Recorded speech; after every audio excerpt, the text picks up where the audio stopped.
ይህ የምትመለከቱት የመጨረሻ ሽርፍራፊ ሰከንድ የእግር ኳስ ትዕይንት ነው።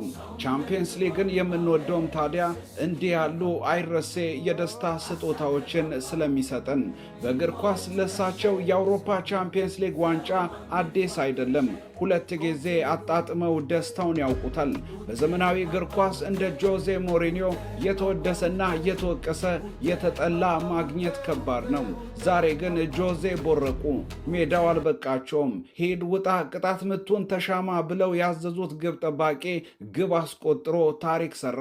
ቤኔፊካን ከጨዋታው በፊት ማንም ሪያል ማድሪድን ያሸንፋል ብሎ ቅድመ ግምት አልሰጠም። ግን የጆዜው ቡድን 4-2 አሸነፈ።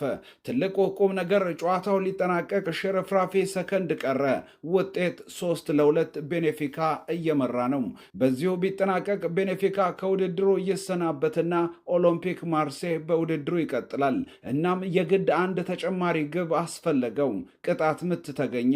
ጆዜ ያለ የሌለ ኃይላቸውን በሙሉ መጠቀም ፈለጉ። ግብ ጠባቂውን ሂድ ተሻማ ብለው አዘዙት። በመጨረሻም ዩክሬናዊው ግብ ጠባቂ አናቶሊ ትሮይቤን ግቧን በግንባር ገሽቶ አስቆጠረ።